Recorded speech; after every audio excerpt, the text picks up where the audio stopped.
Welcome to this presentation on applying the CARE Act with a focus on professional judgment. It's based on extracts from my book, and at the end I'll tell you how you can buy it for a discount price and also how you can get a free digital copy. My background is as a social worker, manager, trainer, policy developer. I'm not an academic. I wrote this book following an approach from a publisher who'd read an article I'd written about the lack of guidance on applying the CARE Act for social workers. And as there was no sign of any guidance forthcoming, I was persuaded to write this book. The first edition was published in 2017, and as you can see, the second edition came out last year. So why focus on professional judgment?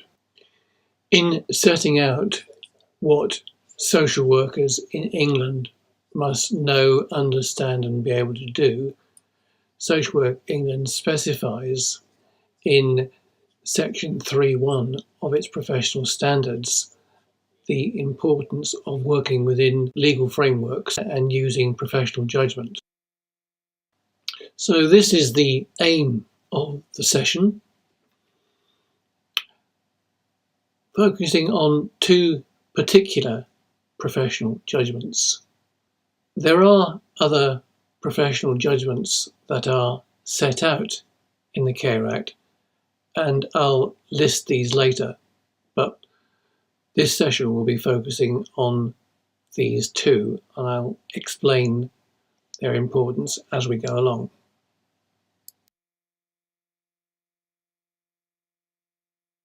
The particular importance of the CARE Act for social work is that it sets out the legislative mandate for these following core tasks.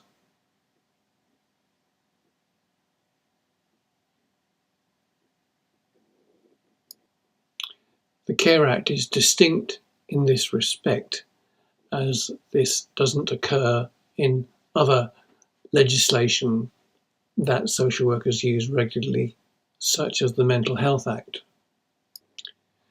But it does no more than set out a framework and the parameters within which professional judgments can be made and upon which good practice and local policy can develop.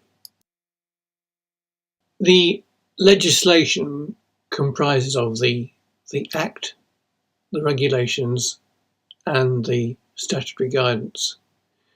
You won't often have to look at the regulations because they are repeated in the statutory guidance, and as you would expect, there is more detail in the statutory guidance. You would rarely see the statutory guidance printed out, but if you did, it is the length of an average novel. It's almost as long as Harry Potter's Philosopher's Stone, for example. So it includes these elements. Just a digression on must and should, in case you're not familiar with the legal meaning of these terms. When must is set out in legislation and indeed in guidance, it's what it says on the tin.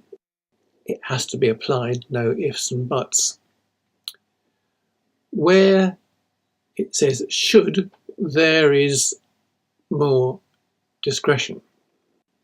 A rule of thumb is that a local authority has to apply a should unless there is a good reason not to do so.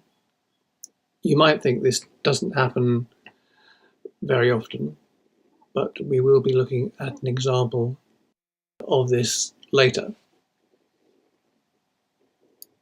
There have been 11 judicial reviews in relation to the Care Act, and I go into detail about all of them in my book, except for the most recent one, which was reported towards the end of 2023.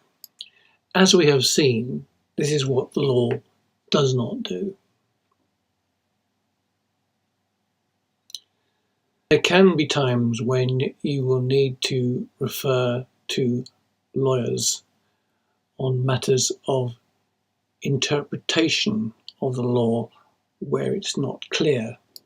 But it is important to remember that lawyers are not experts on the application of the law to real life situations. This is where social workers have the expertise in how the law should be applied, particularly in relation to professional judgments and making ethical decisions. It's helpful to look at the term legal literacy in this context. I like this definition from research in practice, which focuses on connecting legal rules with professional priorities and ethical practice. I find that when I'm reading about legal literacy, it's often a one-dimensional definition and focuses on simply social workers having to have a good understanding of the law. But it's more than that. It's the application of the law, which involves the relationship between the law and social work principles. In my view, there are 5 areas set out in the legislation where social workers have a significant level of professional judgment. Firstly, in relation to eligible needs, and secondly, in relation to meeting needs. And it's these two that I focus on in this presentation. But in my book, I also include the following 3. In this next slide, I'm going to locate these 2 professional judgments in the care and support pathway.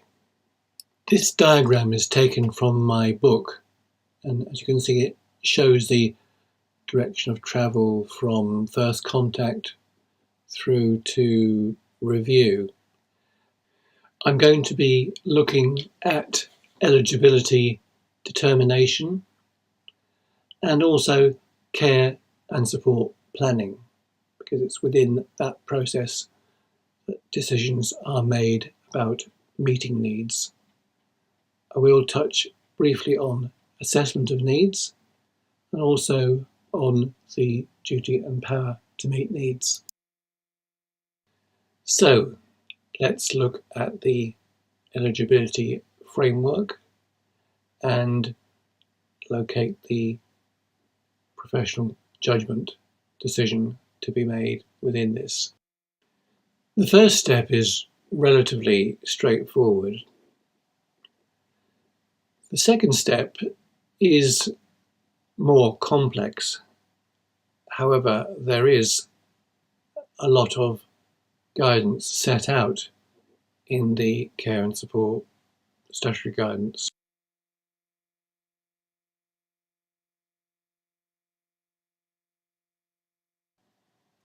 It's in the third step of eligibility determination where professional judgment is particularly important, because this is where an evaluation has to be made about significant impact on well-being.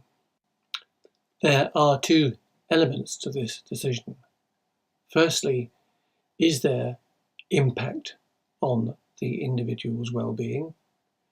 And then secondly, is it significant? And in the decision about significance, this is where professional judgment particularly comes into play. Well-being is set out in the statutory guidance. However, there is no guidance on what is meant by impact, and neither is there any guidance on what is meant by significant, precisely because this is where professional judgment applies. Even though you may have determined that there is significant impact on an individual's well-being, there may not be a duty upon the local authority to meet their eligible needs. This doesn't require particular exercise of professional judgment. However, it is an important part of the process. To give you an example, let's just look at this first one.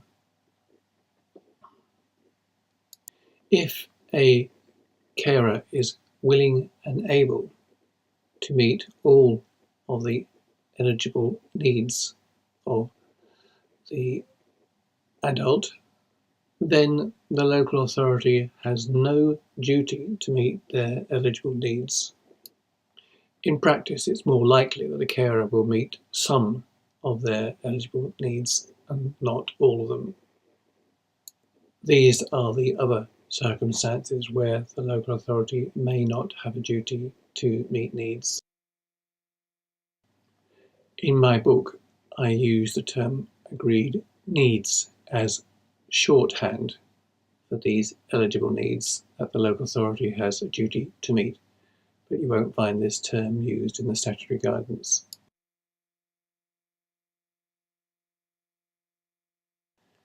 So let's look at how the professional judgment on significant impact on well-being applies to a case example. Mr. K is one of the case examples in my book, and these details are a stripped-down version.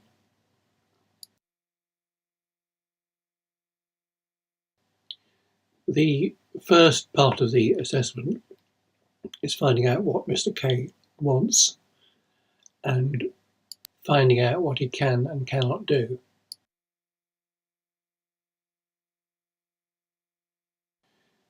The request for help has been prompted by the fact that Mr. K's daughter wants to stop coming in every day to cook him meals. They want to find out if they can get help with an alternative. Mr. K wants to know if he can get help with cleaning and laundry as well as cooking. As part of the assessment process, Mr. K was referred to the reablement team. This is standard practice in all local authorities where individuals have difficulties with daily living. And the aim is to both assess what they can and can't do, and also to help them learn and relearn skills and develop confidence. The conclusions in relation to meal preparation and cooking are and cleaning and laundry. Mr. K clearly meets the first criteria of eligibility determination. So the next step is to consider his difficulties and inabilities and to determine what outcomes he is unable to achieve.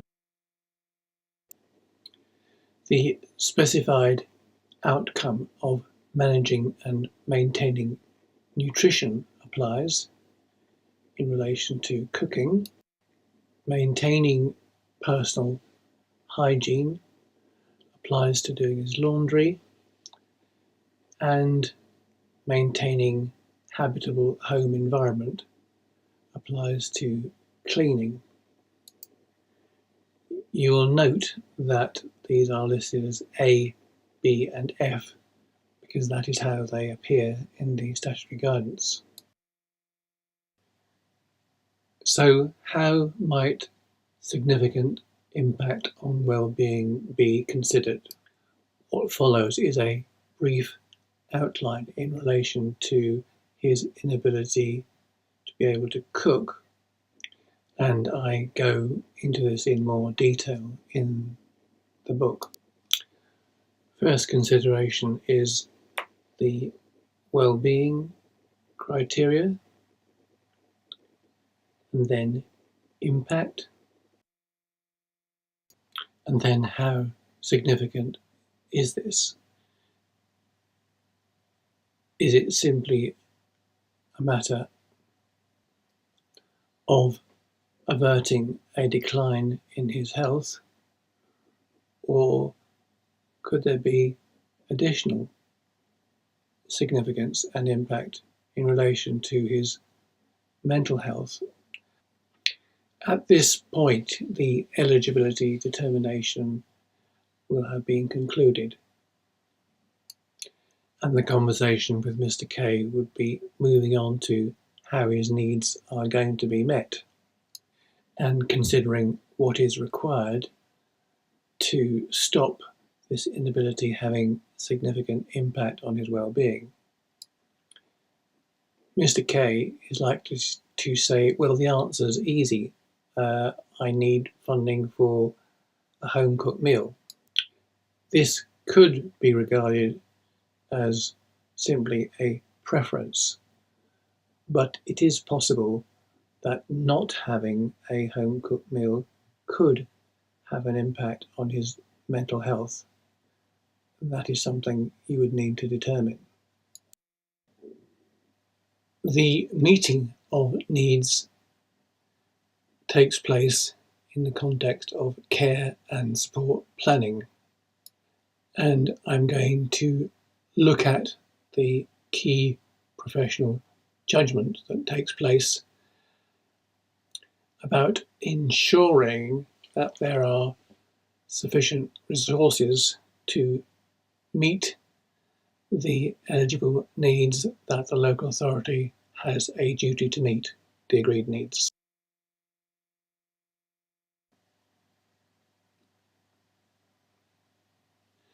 This diagram from my book includes all the elements of care and support planning, but we're just going to look at the element on the left-hand side of the diagram, which is indicated by the yellow highlight, and we're going to look at personal budget sufficient to meet needs.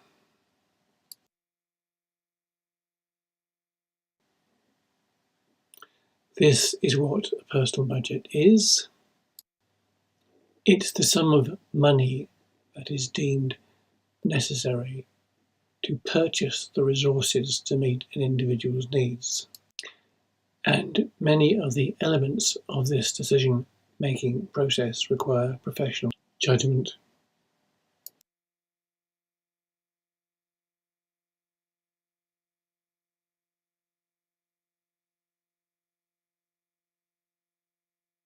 This is what the statutory guidance says.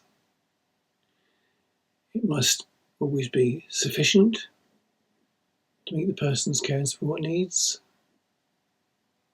must include cost to the local authority, must take into account regional preferences, decisions should be based on outcomes and value for money, and the local authority may take into reasonable consideration its own finances and budgetary position. I'm going to run through the personal budget pathway with an emphasis on those elements that require professional judgment. So I'll just be skimming over the remainder. What follows is taken from the new edition of my book, and of course it's only a model to help you with the complications of reality.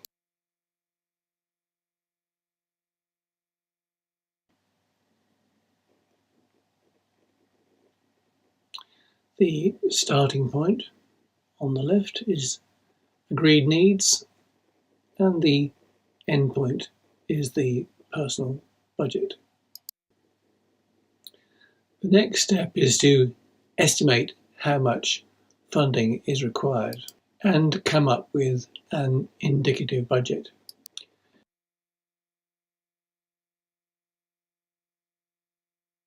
The statutory guidance says that this should be shared with the individuals concerned, but in many local authorities this doesn't happen. And this isn't a breach of the regulations, as it is only a should. The key consideration is this indicative budget sufficient to meet needs? Will it be sufficient to purchase the resources that are deemed essential to meet the individual's needs? In reaching this conclusion, these factors will have varying significance.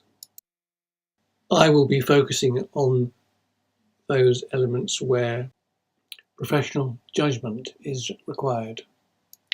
Desired outcomes and preferences have to be taken into account. What is meant by taking into account was clarified. In a judicial review, there is no duty to achieve the outcomes which the adult wishes to achieve. And it's the same for reasonable preferences, which also must be taken into account. Well-being applies here as well as in eligibility determination. And this is what the statutory guidance says.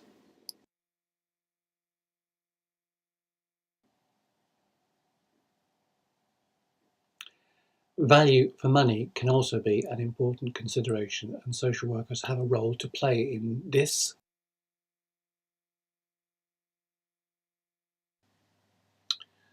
Affordability is a complex and contested area, but statutory guidance doesn't say much.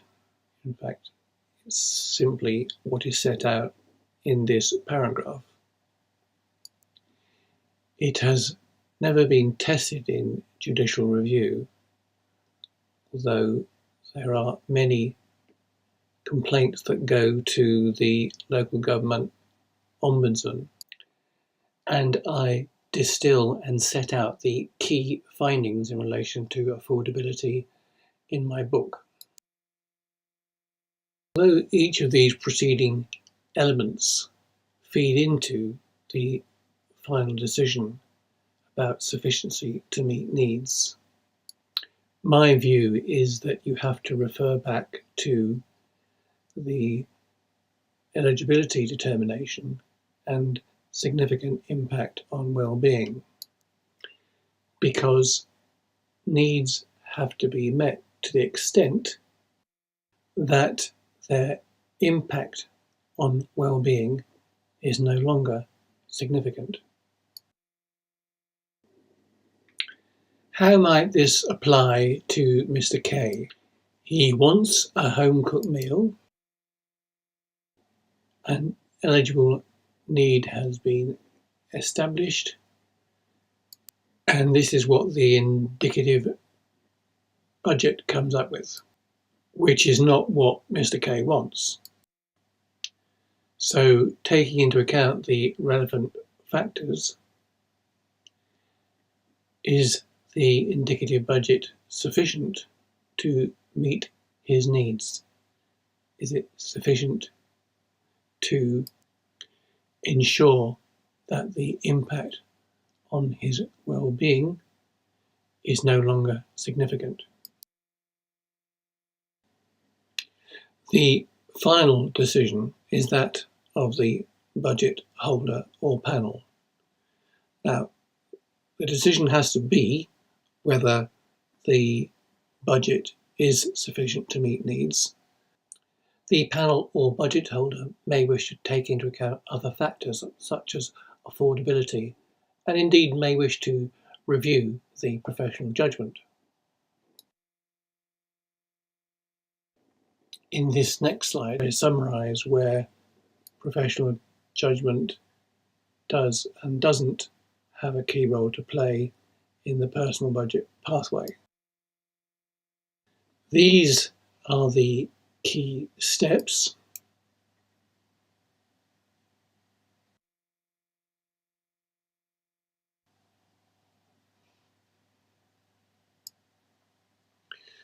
Devising the care and support plan is a key task for social workers.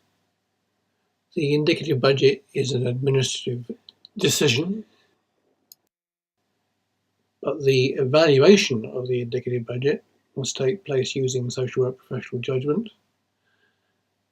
As we saw, the signing off of the personal budget takes place from a panel or a budget holder. But in setting out the personal budget, the taking account of desired outcomes and preferences, that requires social work input.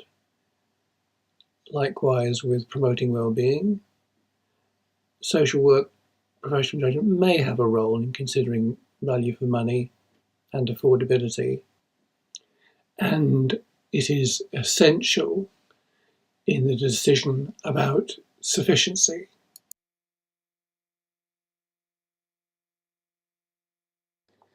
That's the end of the presentation, but to finish off, I'm going to refer you to some additional sources of guidance. Firstly, there is the revised edition of my book, which draws on my experience of running training courses on the Care Act and working in policy development on the application of the Care Act, and incorporates learning that is available in the public arena.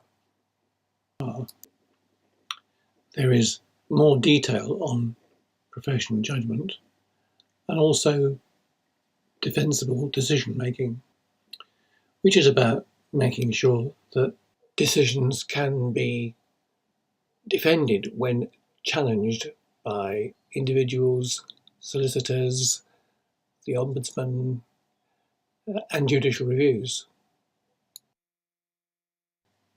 My book also takes into account the proposals about capping care costs that may come into force in October 2025. The approach taken in my book is to set out the legislation in a way which is helpful for social workers, but I don't express any opinion on the legislation in the book itself. If you want to read my opinions, go on to my LinkedIn site and you can see lists of articles that I've written on the subject of the Care Act. The Good Assessment Practitioner's Handbook is a useful guide which incorporates an ethical dimension. Also useful is guidance from NICE in relation to social work with adults experiencing complex needs, and the ethical approach to meeting needs in adult social care from BASWA, the British Association of Social Workers. You can find this on their website and you don't need to be a member to access it. If you would like to buy my book, you can get it direct from the publisher at a 20% discount if you quote this code. and this is currently working out cheaper than buying it from Amazon. If you'd like a free digital copy, you can get this by reviewing it on Amazon, and you don't need to buy it from Amazon to do so. And if you can give me evidence of purchase and the review, I will ensure you have a free digital copy. Thanks for watching this video. I hope you found it useful.